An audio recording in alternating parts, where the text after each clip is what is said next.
Well, good morning.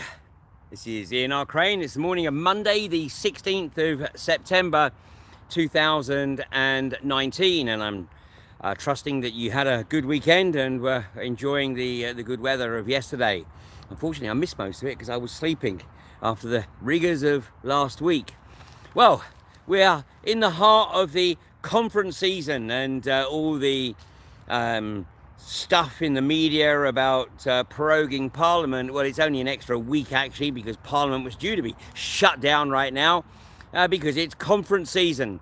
And of course, it's insightful to see discussions at conference actually confirming, the rumour that sort of moves around within the various parties. And sure enough, Jo Swinson of the Liberal Democrats has now declared that she would ignore the referendum result and would cancel Brexit. So there you go, the Liberal Democrats, nothing liberal about them and nothing really democratic either. So, frankly, anyone who assigns themselves with the politics of the Liberal Democrats is pretty indecisive and certainly ill-informed. The few Liberal Democrats that I've had the opportunity to have any kind of discussion with, and one thing springs to mind, start to try to ascertain where they actually get the foundation of their belief system or their philosophy. They can't tell you, but I can tell you it comes straight out of the mainstream media, because that's all they do. They simply regurgitate what they've heard or read in the mainstream media. Well, of course, the Boris bluster continues, and the reality is that Boris's attempt to convince everybody that he's leaving the EU is nothing more than a blind, because Boris has always been a Remainer, and it's increasingly evident that this is simply a move to get him into a seat of alleged power. But the bottom line is that Boris is going to push his supposed Brexit right up until the last minute, when all of a sudden, oh dear, what a shame, never mind, we're going to have to extend. And that extension is just going to continue until such time as people get bored. Well, bored as in like yellow vests in France, perhaps? Well, we'll see. But anyone who puts money on Britain coming out of the EU on October the 31st should get extremely long odds, because right now, from where I'm standing, the likelihood of that happening is slim to none. And frankly, that's primarily due to the majority of the British electorate not really giving too much of a damn. Oh dear, we'll have a whinge, we'll have a moan, and what's this all with democracy, and nobody's taking account of the electorate. Well, nobody's actually doing anything really to ensure that the politicians do adhere to the will of the electorate. There's just a lot of stamping of feet and gnashing of teeth. But of course, in reality, this is the pantomime political career. So, he will play the role, and I'm sure, well, he is playing it very, very well at the moment. But the bottom line is, Boris's ultimate goal is to convince the British public that we're coming out, when in reality, we're not. And of course, thanks to UK Column and the outstanding work of Brian Gerrish and Mike Robinson and David Ellis, and of course Alex Thompson, it should be extremely abundantly clear that the EU military unification is ploughing ahead. And of course you see various newspaper reports about Britain's failing military, and we can't get enough troops to do this, or we haven't got enough ships to do that, or we haven't got enough aircraft to do this, all of which of course is sowing the seeds to bring about the EU military unification, which is pretty much all done and dusted. And it would seem that some of the senior military personnel are not in the loop. Well, they're not in the loop because of concerns that if they were in the loop, they might actually resist. So until such time as the British people do something akin to their cousins across the English Channel and start to actually demonstrate that they will not take this BS from their supposed elected representatives. You know, anyone who basically wants to remain part of the EU just either isn't paying attention or is politically lazy, because the EU is a global corporatist state with two tiers of society: the have-yots and the have-nots, and nothing in between. So you're either extremely wealthy and are able to just go wherever you want to go with complete disregard for what's going on in the location where you happen to be based at that particular time, or you're caught up effectively in near poverty.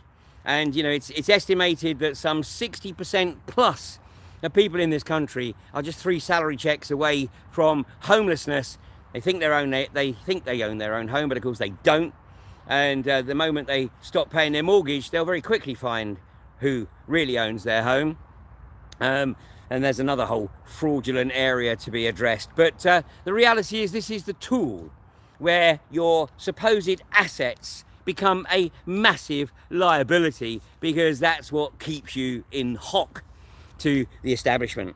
So watch this space. Watch what's said at conference.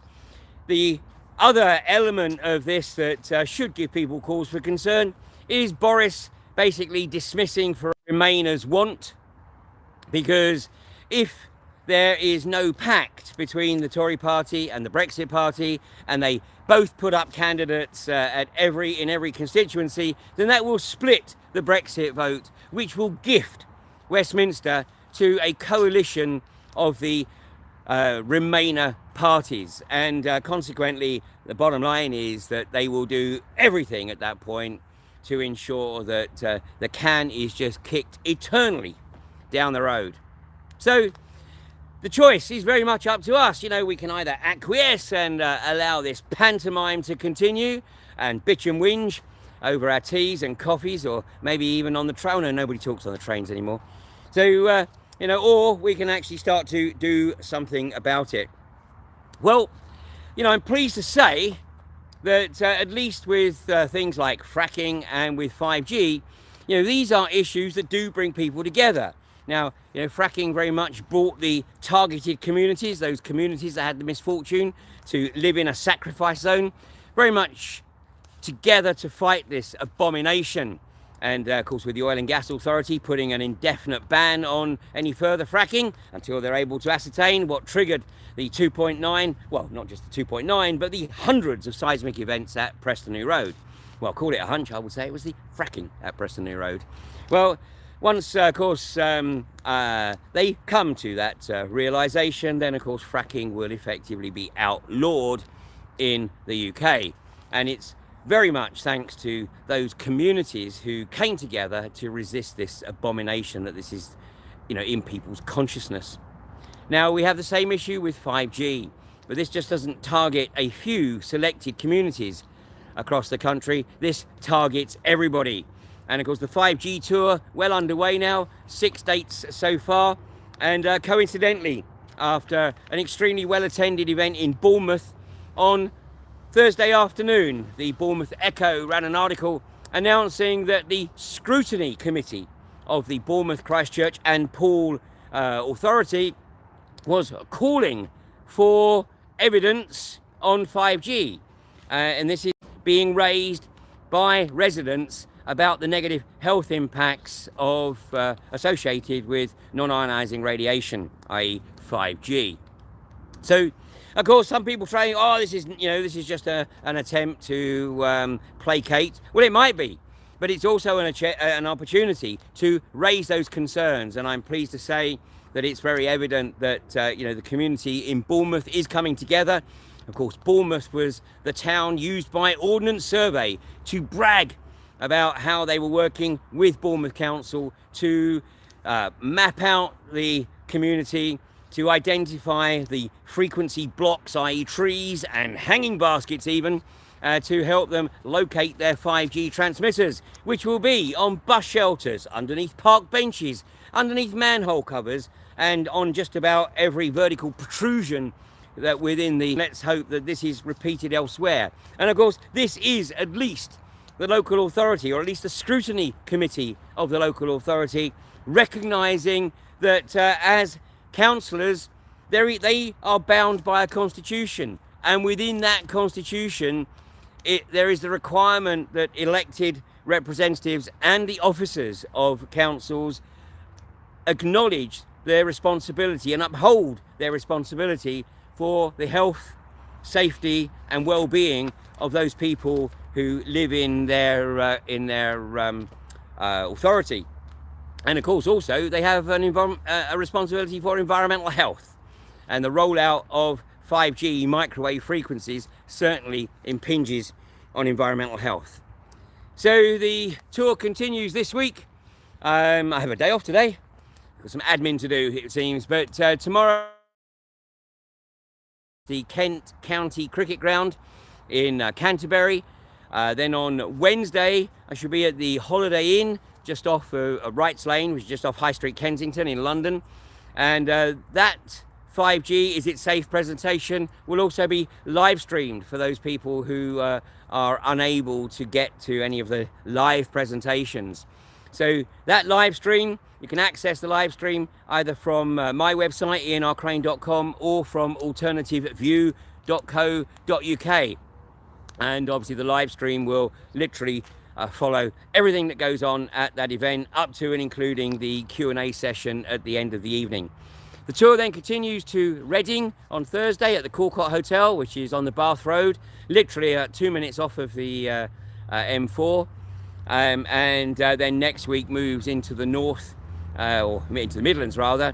I think we have Leicester and Nottingham, Sheffield, Hull, Leeds, all coming up. But the full schedule is on, again, those two websites, ianrcrane.com or alternativeview.co.uk. So it's just 6 weeks now until AV 10.1, which was timed on Sunday, August 27th, to be the last Sunday that Britain would be in the EU.